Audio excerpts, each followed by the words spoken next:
Mosier from MyMediaHelper.com. In this timeout, what I'm going to do, I have a Lenovo computer. I just did an HP computer. I just simply opened it up and pulled the drive, and then I have a drive reader and got the files off the drive. So I'm doing the same thing with a Lenovo. If you're interested and you have a Lenovo and you want to open it up and pull the drive and know how to read the drive, that's what we're going to do. So let's get started. And I've got this toolkit. I've brought this toolkit out before. It's got all these bits in it. Oops, I'm losing bits. I'm losing my bits. Oh my God, my bits are being lost. So as you can see, all the bits in the toolkit, and I'll put the link down in the description. It'll be an affiliate link, so if you do purchase it from there, you'll be helping the channel. Stick this thing back in there. I'm not sure where the hell it came from. All right, but I already got the proper bit for it. So it's just trial and error unless you actually know the screw size.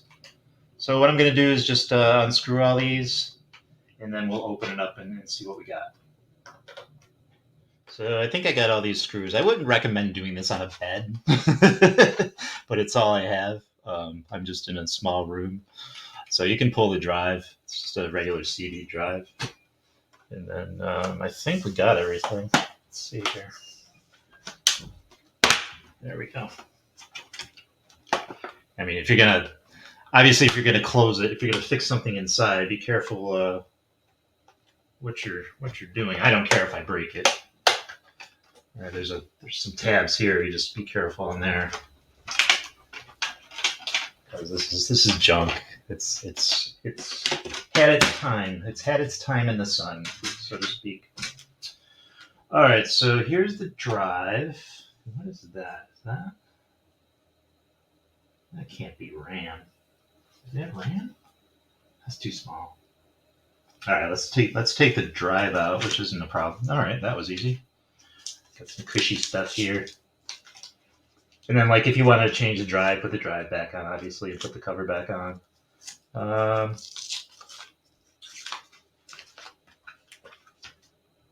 think this might be the battery. Caution. So if you need to change out the battery, yeah, I think that's the battery. So it should plug in. Where's the plug? Let me think for a minute.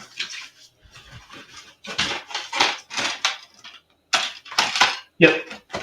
So that's the battery right there. If you need to change the battery out and put it back on, I don't need to do that. And then I think this is RAM. It's kind of small. I'll take a look at it. All right, so I'm gonna get my card reader, and we'll take a look and see what's inside this sucker. So this is the drive reader. I did a review on it before. I have a video for it. I'll put it down below.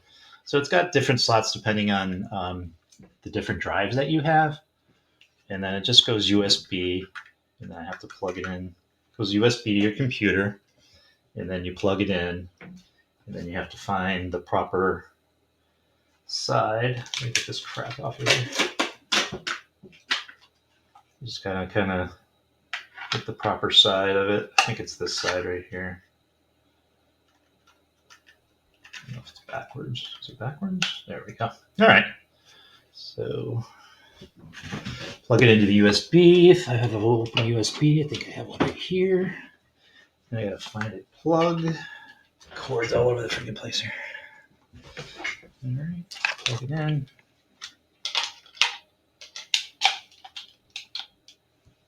And then we turn it on. There's a power button here.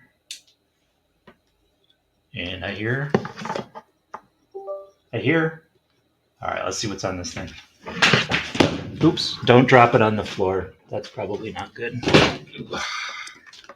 So here's the situation that I came upon. So when I plugged in the drive to this is what it's reading. Oops. So it's reading nothing. It's just saying this folder is empty. Now I know damn well there's stuff on there. So what I did is I went to this site here. I'm going to make a separate video on this, I think. So I'm not going to elaborate. I'm just going to kind of sift through it and make a separate video. So this Recover software, So basically what that does is it goes deep down and finds those missing files that you don't see, because I know they're there, which it did. So it found these files. So all you do is just download it. It's pretty simple. You just download it and then run it, and then point to the drive that you want to recover, and then you point to the drive where you want to recover to. So for instance, I have my external drive. So here's all the files. So now I have to go through all these effing files to see which ones I want. So I can go like this, view large, kind of get an idea if there's pictures.